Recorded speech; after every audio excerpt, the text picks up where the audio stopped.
Est-ce qu'on est arrivé à un port arabe? Non, nous sommes encore en Europe. Et ceci est le port espagnol de Malacca. Mais les gens de la région prononcent Malaga. Mais c'est vraiment impressionnant, il ressemble beaucoup au port arabe. Il ne faut pas oublier, Morgane, que la conquête arabo-musulmane est arrivée jusqu'en Espagne, une région qu'on connaissait dans le passé sous le nom d'Andalousie. En tout cas, moi j'aime beaucoup la musique andalouse. Et moi j'aime bien la nourriture d'ici. Ils ont un plat très célèbre, la paella. Ce nom aussi est d'origine arabe. Ah oui? Eh bien, les riches arabes de l'époque organisaient de très grands banquets. Puis ils collectaient le reste de ce qu'il y avait à manger et le distribuaient aux pauvres, dans des assiettes qu'ils appelaient al-bakia. Et comme la lettre Q est difficile à prononcer, les gens de la région ont commencé à prononcer paella. Il faut qu'on aille manger la paella. Ou bakia, peu importe.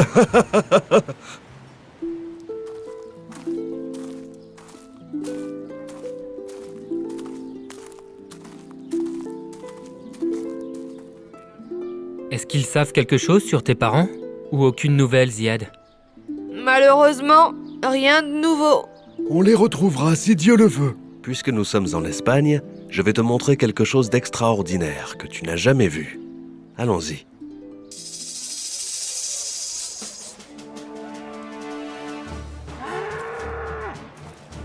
Regardez ça! Le taureau va le tuer! N'aie pas peur.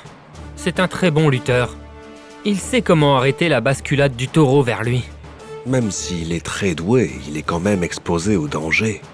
Je ne comprends pas ce jeu dangereux. Pourquoi le lutteur risque-t-il sa vie? Et qu'est-ce qu'il gagne en échange?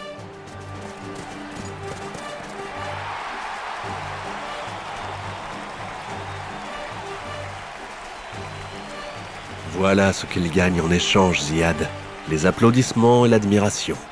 Mais il peut se blesser comme ça, et peut-être même mourir. C'est bien, tu penses avec raison et sagesse, Ziad, malgré que tu sois petit.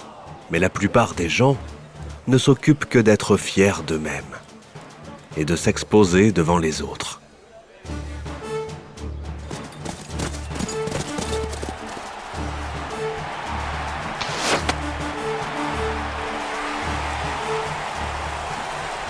Comme il est courageux. Il a des raisons d'être fier de lui-même. Il n'y a de force et de puissance que chez Dieu. Cette fierté est le premier chemin vers l'orgueil. C'est ce qui est arrivé au propriétaire des 2 jardins, quand il a cru qu'il méritait ce qu'il possédait comme bien, et qu'il en était la raison même. De quoi est-ce que vous parlez, maître de la mer?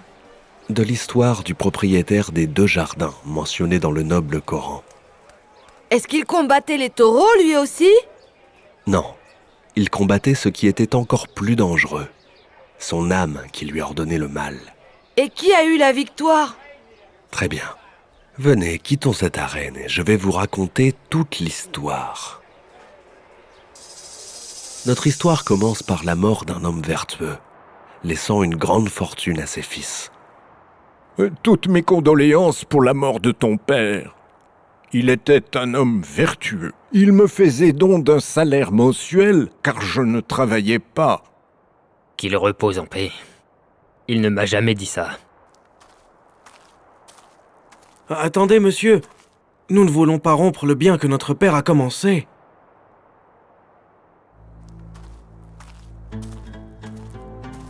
Combien lui as-tu donné? Je ne sais pas. Je n'ai pas compté. Tu gaspilles notre héritage. Je n'aime pas du tout ta façon de dépenser notre argent. N'oublie pas que nous sommes associés. Mais je lui ai donné de mon propre argent. Quel propre argent? C'est notre héritage à tous les deux. Écoute, Tamlika, il est temps pour nous de diviser cet héritage. Maintenant? Oui, maintenant. Qu'est-ce qu'on attend? Bon, d'accord. Comme tu veux, mon frère. Notre père nous a laissé 6000 dirhams. Nous les diviserons équitablement. Chacun de nous aura 3000.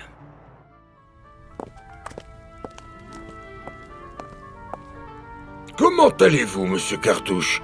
J'ai entendu dire que vous aviez acheté la terre qui est à côté de la mienne. C'est exact, monsieur Akak.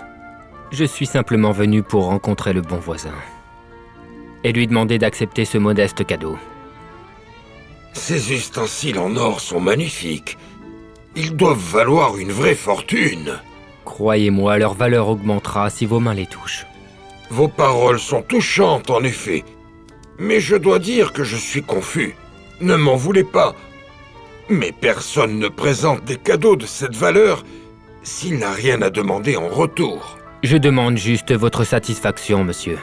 Et après ma satisfaction? Je veux me marier avec votre fille. Mais vous êtes déjà marié, à ce que je sache. Rien n'empêche de se marier avec 2 femmes. La dot de ma fille est de 1000 dirhams. Je les paierai aujourd'hui, si vous acceptez. Tu as bien fait d'acheter tous ces moutons, Tamlika. J'ai payé 1000 dirhams pour les acheter. C'est très bien. Nous en tirerons grand profit. Nous vendrons du lait tous les jours et nous donnerons à boire à notre fille Saba. Et demain, les moutons feront des petits et leur nombre augmentera. Nous n'allons pas attendre jusqu'à demain. Nous les tuerons tous aujourd'hui. Mais pourquoi? Tu as oublié tous ceux qui souffrent de faim autour de nous? Comment accumuler de l'argent et laisser tous ces gens dans le besoin? Dans ce cas, abattons le quart ou la moitié du troupeau pour les pauvres et gardons le reste pour nous. Je pense que ce sera suffisant. Dieu nous a donné beaucoup de richesses, Raouda.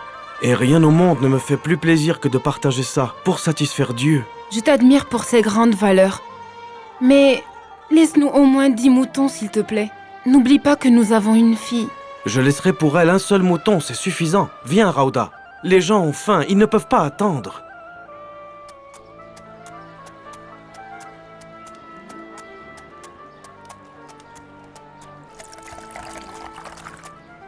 Que Dieu bénisse ton mariage, mon frère. Qu'est-ce que c'est? Tu te moques de moi? Hein? Mais pourquoi tu dis ça, mon cher frère?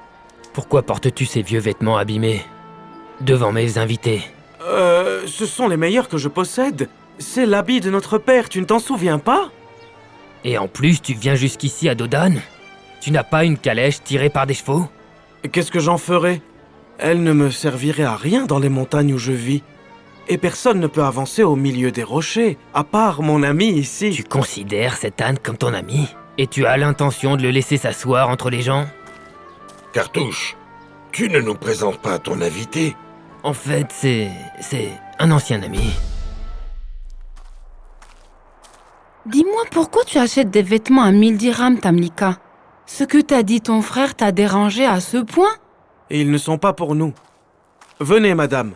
Combien sont les membres de votre famille? 14.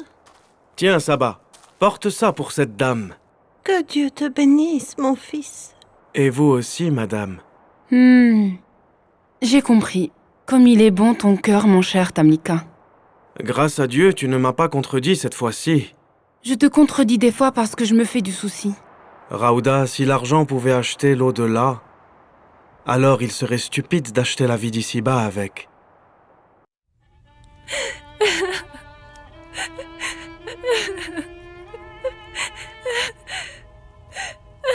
Ça va aller, ma chère épouse Alia. Je sais que tu aimais beaucoup ton père, ma chérie. Mais que pouvons-nous faire? C'est la volonté de Dieu. Tu sais bien que je ne crois pas en ton Dieu. Alors ne me dis pas quelque chose qui me rende encore plus en colère. Je voulais juste te consoler de la mort de ton père. Aide-moi à surmonter ça, idole. Qui prendra soin de la terre après mon père? Et qui allumera les encens sous tes pieds? Moi, bien sûr. Tu allumeras les encens pour un Dieu auquel tu ne crois pas? Je parlais de prendre soin de la terre. Je suis un homme jaloux par nature. Je n'accepterai pas que tu ailles cultiver la terre entre les hommes. Écoute-moi bien, Cartouche. Si tu veux prendre soin de ma terre et d'en récolter les fruits, il faudra que tu croies en mon idole. Celui-là? Est-ce que tu te moques de lui? Non, pas du tout, pas du tout. Non, je le trouve gentil. Il ne suffit pas que tu le trouves gentil. Tu dois aussi le respecter. Je le respecte, évidemment. Je le fais pour toi. Et tu dois prier devant lui. C'est ma seule condition. Prier devant lui? Je crois que nous sommes d'accord maintenant.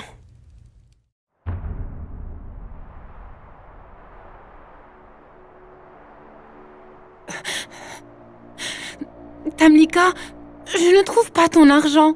Où sont passés les 1000 dirhams restants de l'héritage de ton père? Ne crains rien, Raouda. Cet argent a été doublé. Comment ça? Tu en as fait du commerce? Oui, j'en ai fait du commerce avec Dieu. J'ai sauvé des dizaines d'hommes et de femmes. qui étaient esclaves et servants de mécréants. Oui, mais maintenant, comment allons-nous vivre? Comme nous avons toujours vécu, Raouda. Je ne te comprends pas, Tamlika. Je sais combien tu aimes faire le bien et comme tu es ravie de partager. Seulement, comment peux-tu dépenser tout ton argent sans rien épargner pour l'avenir? J'ai épargné tout cet argent chez le Seigneur et je me suis finalement libéré de cette fortune.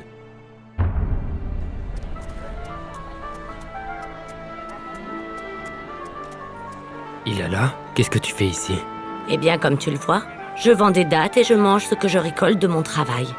Je ne veux pas que tu fasses ce travail. Et dis-moi, où étais-tu lorsque nous mourions de faim? Tu peux parler moins fort et monte avec moi. C'est pas correct que tu vives comme ça. Je ne monterai pas. Tu désobéis à ton mari? Ça y est, tu te souviens maintenant que je suis ta femme? Je t'ai dit de monter et je t'expliquerai tout. Quels seront tes arguments cette fois-ci, Cartouche? Je suis venu te prendre avec moi au palais. Toi et nos enfants également. Est-ce que tu as construit un palais? Je suis maintenant un des plus grands commerçants de raisins et de figues au monde. Je fabrique les meilleurs vins qui puissent exister. Va, retourne chez ta femme riche. Si je l'ai épousée, c'est pour toi, imbécile.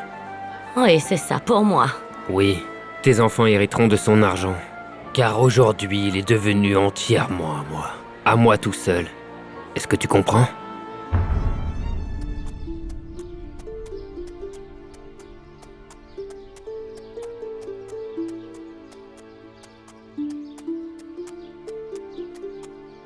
Cède le passage, pauvre paysan. Attendez un peu, s'il vous plaît. C'est le chemin de mon palais. Éloigne-toi. Voulez-vous que je tombe dans l'eau? Quoi? Tamlika? Cartouche, mon frère, comment vas-tu? Comme tu vois. Et toi alors? Qu'est-ce qui t'est arrivé? Je vais très bien, grâce à Dieu, mon frère. Tu appelles ça aller très bien? Tu as perdu ton argent chez les femmes ou au jeu de hasard? Si tu veux savoir comment je me porte, eh bien sache, et c'est bien grâce au Seigneur, que je n'ose pas m'approcher du péché.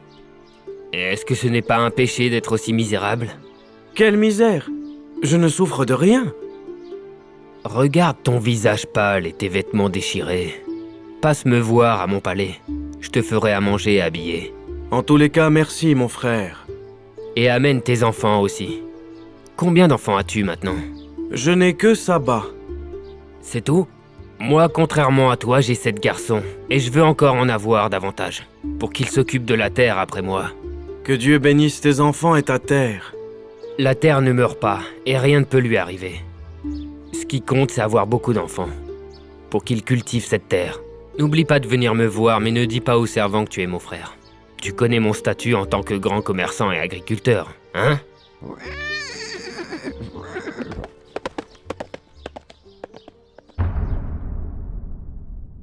Au nom d'Allah, le tout miséricordieux, le très miséricordieux. Propose-leur la parabole de 2 hommes. À l'un d'eux, nous avons donné 2 jardins plantés de vignes que nous avons entourés de palmiers et séparés par des champs ensemencés.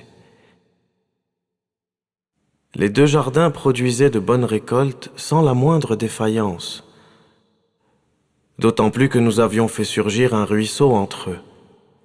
Il récolta donc ses fruits et dit, au cours d'une conversation à son compagnon, « Je suis plus riche que toi et plus puissant aussi grâce à mon clan. » Il entra dans son jardin et se fit tort à lui-même en disant, « Je ne pense pas que ce jardin puisse jamais dépérir. Et je ne crois pas que l'heure du jugement dernier puisse sonner un jour, et si ma foi je dois retourner à mon Seigneur, j'aurai certainement un sort bien meilleur. » Allah le majestueux a dit vrai. La cruauté arrive jusque-là? La cruauté est même encore pire que ça, mais ça je t'en parlerai un peu plus tard. Pour le moment, nous devons quitter cet endroit et commencer à nous préparer à embarquer. J'ai une question, maître de la mer. Demande ce que tu veux, Morgane. Le noble Coran a mentionné que le propriétaire des 2 jardins conversait avec un ami à lui. Comment avez-vous su que c'était son frère? Grâce aux livres anciens, qui ont été écrits par les chercheurs et les savants. Il n'y a aucune confirmation de temps ou de lieu dans cette histoire. Mais il y a certainement un sens qui leur a fait savoir qu'en réalité ils étaient frères. Et Dieu seul sait.